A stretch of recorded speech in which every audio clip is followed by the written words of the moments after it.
Hi, Gary. Hey, how's it going, Birga? It's going well. Good. So, this is kind of an experiment for us. We've been talking about this principle of curiosity, not judgment for a while. Couple years. And we've begun the process of kind of mapping out what we'd like to see in terms of a book format, chapter flow, some themes that we want to cover. And I was thinking it might be easiest for us to just dialogue face to face. I have the opportunity to record, I can pull content that I can write from, and we can have stories just at the ready and also just start to get to know an audience a little bit and have them get to know us. Perfect. So, I do want to start by just introducing ourselves a little bit, and I'm going to ask you if you would please just kick us off in terms of who are you and why does this matter to you? Absolutely. I am the world's best grandpa, and a severe family man, and also, I guess, engineer by degree. We talk about who we are by what we do.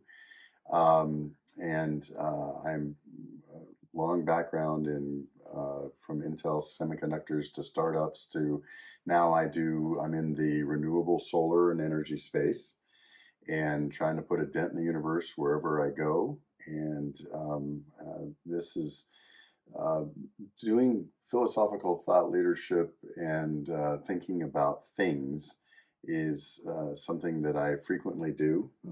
And my favorite thing in the world is to talk with other people about what's going on in the world and how can we make a positive impact. Yeah, absolutely. So, I don't have nearly as pristine a resume as you do, but I have lots of experience dabbling in all types of things. And my biggest chunk of time over the most recent years of my life has really been in the nonprofit space. And I've been working with lots of different categories of nonprofits, but specifically addressing needs within the community. And that's taken on lots of different flavors and shapes. But I would say one of my biggest objectives in all of this work has really been to figure out how do we help people in need, but really be a help and Hmm. not just be a band aid on a gaping wound. Hmm. And I know that there's all types of studies out there and all types of conversations and opinions, one side of that or the other. But for our purposes right now, that's just kind of where I camp out. How do we genuinely be help to people in need? And so that's kind of what my mindset is as I approach this. And so it's interesting that you and I have very different backgrounds professionally. We have different lived experiences, of course. We have different things that have happened to us. But I think one thing that we both have in common is we do like to have these deep conversations. We do like to process information and we do like to grow. Hmm. And so I think that's going to be probably the biggest opportunity for us and hopefully for the audience as we walk through this together to grow hand in hand.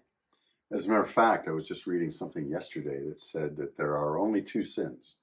One is to inhibit the growth of another person, Mm, and the second is to inhibit your own growth. mm, And I think that there's a lot to that. And we can discuss things here provisionally, and we don't necessarily have to label things as pure truth or not truth. More just a instigate further thought mm, and to talk about things. But I do believe that, and I know the problem of trying to put a band-aid on a gaping hole. And I know one of the ways that I keep my sanity is to say, whoever wanders into my sphere is who I need to help. mm. And I'm not going to be able to solve all the world's problems today. Right. But like the old starfish story, the boy throwing starfish back into the ocean, and the man says, what?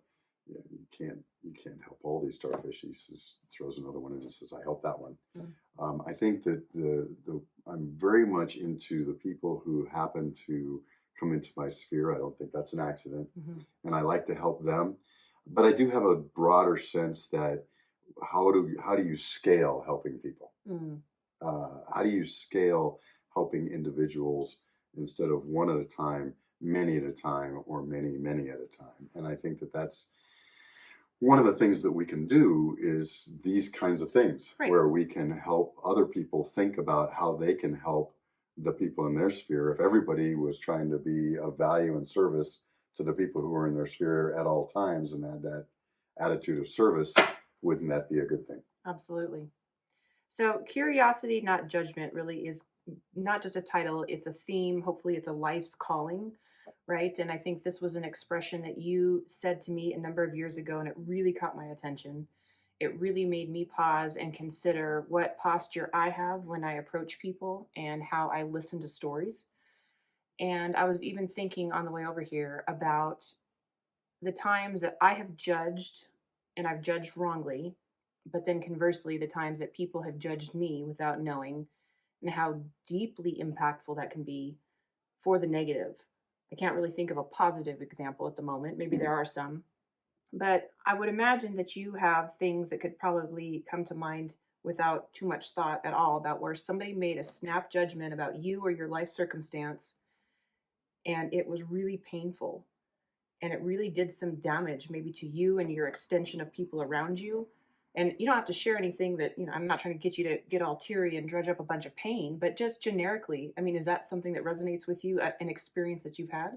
Sure. I mean, you talk about coming on the way over here. I think we all do this with respect to drivers. Mm, I think most of us think that anybody who is going slower than us is kind of in our way, no. and anybody who's going faster than us is crazy, right? And I think we all have that perspective, no matter how fast or slow we drive. Right. And I think that that's something that it's a problem in my own life. Mhm. Who I am as a driver, I was thinking about this just a couple of weeks ago, does not reflect who I am trying to be as a person. Right. Hopefully And not. hopefully not. Well, and I think some people, though, I think have gone through that and thought, you know what, I'm going to drive differently Mm, because I want it to be a better reflection of actually who I am. yeah. And I think I probably drive faster than I should, and I probably don't. I'm not as considerate as I should. Now I've really been working on that. If somebody needs to come into the freeway, making sure that they can. If Mm, somebody wants to get over and they've got their, especially if they've got their blinker on, I'm a rule follower. I'm going to let them in. But what I need to do is make that next step of let them in, even if they don't have their blinker on. mm, Right. And yeah. so that's part of the curiosity, not judgment. Right. Instead of judging them, if you don't have your blinker on, I'm not going to let you in. Being curious. I wonder what's going on in their life where they just are so distracted they need to get into that space in front of me, and whether or not they have their blinker on doesn't matter. Right. Well, and I've got to say that, we're recording this in the state of New Mexico, and we have had a number of incidents over the last number of years where road rage has turned deadly. It's true. And I know this sounds like almost a silly way to begin about, not judging the people that are cutting in front of you in traffic, but it really could be the difference between life and death. Absolutely could. We've had a number of situations, probably within the last 5 years, where a child has been killed because a driver gets very angry and makes a split-second decision, making a judgment call on the traffic situation of the moment, pulls out a weapon and fires, and now a life is lost Mhm. because of that just split second of rage and judgment and everything that gets entangled all in that one emotion. And so, I was thinking about situations for me professionally where I have been judged, or situations of being judged for being a woman and speaking out of turn, or what would appear to be out of turn in certain settings. I grew up in a, church culture, and there's still a whole lot of churches that really frown upon women speaking out and women being in front in leadership. And so there's a whole host of topics I think that we could jump into during the course of these videos where we could talk about moments in time where somebody made a judgment call about us and it impacted us and probably changed our trajectory in some manner. And so this is not about boohoo and, so sad, all the things that happened in our past, but it is to bring up some of these situations to cause there to be some situational awareness. And, I want to say up front, I am absolutely not immune from judging. This is a work in progress for me. And there's been many a time where I quickly assess something and I've got something made up in my mind that may be very far from the truth. And so this is a learned behavior, and I think it will be learned for the rest of my life. I would imagine you've been at this a little bit longer in terms of walking this journey of curiosity, not judgment, but I can imagine that you still fall into that trap sometimes. You bring up a great point about awareness. There's no motivation in me personally to work on my curiosity, not judgment, my curiosity muscle, Mm. because it is a practice. It is something that you can absolutely get stronger at, unless I understood and was aware of the negative impact it could have on people. Mhm. Just because I think I can let things roll off my back and not worry about them situationally, which is actually isn't true. But even if I were to think that, being aware of the potential negative impact on others is a motivation Mhm. to practice that curiosity muscle, and knowing that some people are just impacted dreadfully, Yeah. potentially for years, because of a simple thing that I would say, means that I should be more careful about what I say. Mhm. And again, I think that curiosity is a muscle. If you practice it, you can get stronger. Mhm. The art of asking questions instead of just barreling in with your own agenda and making a statement is something that I work very, very hard on. Yeah. And you need to, and it is a learned behavior, because we do judge as human beings. There is so much information out there. We do tend to categorize that information as it comes to us, Mhm. just to keep ourselves sane. I think the key, though, is to be able to ask questions and be more in the curiosity mindset, means that even if we put somebody in initially, they can easily get out of their own that box Mhm. and can say, "Oh, wow, that's great. That's a surprise." I love the statement that the only person who truly understands me in my life is my tailor, because he remeasures me each time he sees me. Mm. And I think if we all had that attitude, and didn't put people in a box and didn't, say, "Oh, this person's only capable of this," Mhm. um, things would be a lot easier for everyone. Sure. Really recently, I came across a video. I was falling down the YouTube hole, but came across a video of a story about a dancer who's very, very heavy set, and she had gone out to try out for a part in a, traditional ballet. I don't know, it was Nutcracker, let's say. I'm mixing up my stories maybe, but she went out for the role, was mocked by the fellow ballerinas because she was very heavy, and then, long story short, she gets the role. And as her story begins to unfold and develop, we find out that she's got a medical condition. She's got spinal fluid on the brain. The only medication that she can take in order to prevent death causes her to have this tremendous weight gain.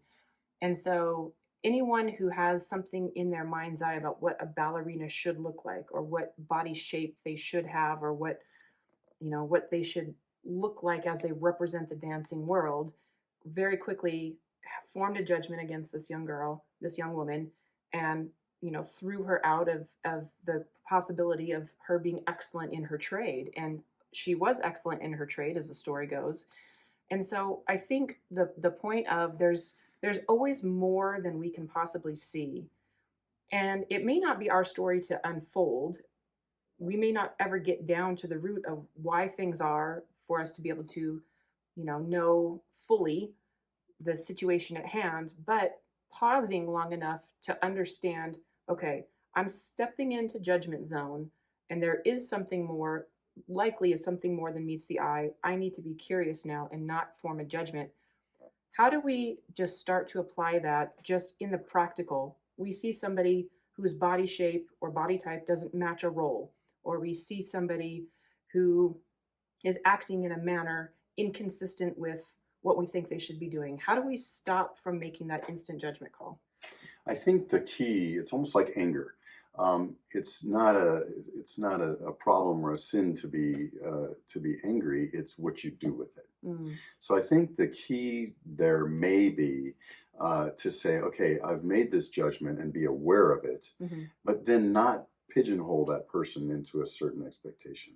I think everybody's familiar with the story about the students who were given to these teachers, and they did an experiment and said, okay, we're going to give you their IQs up front. Mm. And the teachers took these students in, and sure enough, the ones with the highest IQs did the best in the classes per expectations.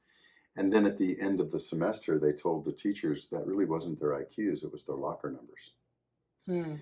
And it just goes to show that even the best intentioned of us sometimes fall into the trap of having expectations based on a score or a value judgment when nothing could be farther from the truth. Right. Now, you hear about the wonderful teachers all the time, and my oldest daughter is a teacher, who look for those kids who are not doing as well and not performing as well, and really try to bring them up and out and make the extra effort. And I think that that's the key. What can we do to, even if we've made a snap judgment, to say, okay, I'm not going to hold that person in there, and I'm going to ask questions about, well, let's go back to the dancer. You know, boy, is it going to be difficult for you to do this role? Well, no, as a matter of fact, it's not. I'm super determined because I've got this medical condition, but I know I can do this, and and just give them the shot. Yeah. You know, Richard Branson, one of the most impactful people in the world, is severely dyslexic, and he will tell you that it's because of the fact that he has dyslexia that he had to work harder than everybody else that gave him the work ethic that made him go. Now, you know, if you gave Richard Branson a book as a fifth grader and told him, okay, you've got 10 minutes to read this book and perform in this test, and what that test is going to determine the rest of your life, what a mistake would that be? Right. So I think that that's the key, is to stay in the question, stay in the curiosity, and as much as possible stay out of the judgment, knowing that we all as human beings are going to do micro judgments, let's call them, but that those micro judgments can be proven wrong, and you're always going to be like the tailor and remeasure. Right. So I think we do need to point out that we have this, I'm going to call it discernment, and we can make judgments that are designed to keep us safe, right? That looks hot, I better not touch it. That looks dangerous, I better avoid that situation. So there are times when we have that inherent gifting of being able to judge a situation. But I think the problem happens when we can't rightly discern what we're judging. And most often that's going to happen when it involves interpersonal connection or communication rather than maybe a safety issue. Would you agree? I would. There's a great old saying about a cat steps on a hot stove once, but never a cold stove again. So again, back to that, the situation may have changed. Right. What separates us from the animals is the ability to come into a situation, even if it's the same situation, and think, maybe it's changed. Maybe there's different data. Animals cannot. Right. They have learned behaviors, and they are not, they cannot come into the same situation again and think maybe something's different. Maybe the stove is cold this time versus hot. Yeah. Whereas we can. So if we want to be different than the animals and we want to differentiate ourselves, what has changed? Yeah. Is it possible that something has changed? Absolutely. So I know we want to hit this topic, curiosity, not judgment, in a lot of different categories. So you and I have gone through and kind of mapped out some of the things that we really want to cover. Everything from how it impacts employment, religion, health. We can pull out lots and lots of different examples from those three alone and probably have enough to write multiple books. But we want to hit on a number of different themes, just kind of in life, in profession, in things that impact us in our day-to-day, to talk about that process of learning to be curious and not have that judgmental spirit in order to help us succeed in these various categories.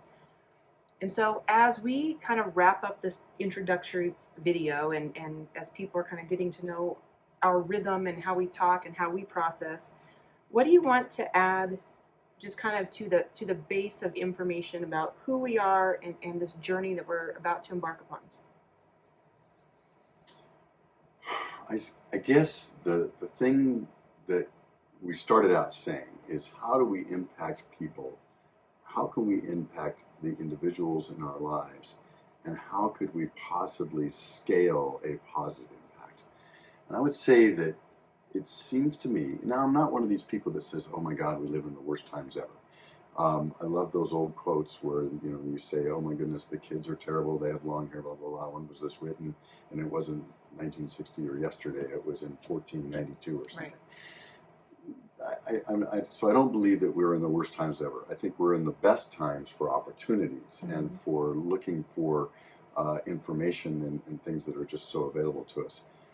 But I think that where we've gotten into right now in this season, we seem to be polarized, and we can call it along party lines, we can call it along class lines, you can call it about whatever you want. The one interesting to me in New Mexico is city versus rural, right? I mean, so we all seem to want to get in our corner and then hate the people in the other corner, right? And I just feel like life is not a dichotomy. It's more of a dialectic. It's and, not or. And we've got to stop walking into, pulling into our garage, pushing the garage door down, not even talking to our neighbors, and go sit on the couch and see who we should hate tonight. Right. We've got to get out of our own little groups or corners and ask questions. Hey, you know what? These people in the other corner, they're probably intelligent people. I think of myself as intelligent. They're probably intelligent. If I believe that they're intelligent people, how did they get to the opinions that they have? Right. What data do they have that I don't have? Right. And again, that leads back to the curiosity. Ask, you can ask. I consider you an intelligent person. You probably have some great ideas on this. Your ideas are different than mine. Your opinions are different than mine. What got you there? I'm very curious how you got to the opinion that this. Yeah. Because I have a different opinion and I got there this way. And can we talk about that in a dialogue? Covey used to say the root of discussion is the same as percussion and concussion, and it literally means hurling ideas at each other. Versus dialogue, which comes from the Latin dialogos, which means meaning moving through. And how do we get back to dialogue versus discussion? We don't have to come in with our fists up and our guns blazing and thinking, how can I beat the other person? Right. Instead of, how can we understand where the other person's coming from, which is probably going to add to my life and cause growth, as opposed to just knocking the other person around, trying to think that we win, which we don't really, and how that actually diminishes us. Yeah. So it's the old adage, you listen to hear, you don't listen to respond. Exactly. So I think one of the things that I hope to get out of this is I do want to hear your stories, because I learn well through stories. I am a storyteller. That's how I process information. That's how I disseminate information. And so I think there is extremely important content in story. I want to hear your stories. I want to get an opportunity to share some of my stories. But I want to also have this platform to really begin to build an audience, not for the sake of, hey, we've got 100,000 YouTube hits or whatever. Well, here's hoping, but to start really getting some feedback as well. Like what are the areas, the obstacles, the hurdles that people have come up against where a split second judgment has altered the course of their life for them? And again, we don't need to hear everybody's really sad stories so that we can all commiserate over the terrible things that happened. There's value in sharing those stories, absolutely, but this platform more is to maybe see some common themes. And if we start to get lots of feedback from folks and saying, this has happened in my career time and time and time again, and others are saying the same thing, what does that look like to start to change some policy? What does that look like to start to change some of the ways that HR deals with things? And I always have these high hopes and ambitions that some of the things that we pull forward, we can then turn over to the people who have the power to make a change. And I don't know what that looks like right now. And as we talk about, my heart is to help people, and as maybe we're going to get a whole bunch of feedback from people who've been helped, and the stories are, you've helped me poorly, and the way that you've helped has been detrimental. And if those stories come time after time after time, we have to just start to receive and understand and learn, okay, this judgment that we had about how we're going to do something has to be altered. And so this is going to be a very lifetime, real world learning experience for both of us, and hopefully for audience members that choose to engage. Perfect. Okay. Looking forward to it. Yeah, I am as well. So thank you. Thank you for kicking this off with me, and looking forward to seeing where it goes in weeks ahead. Awesome. Cool. All right. Till next time.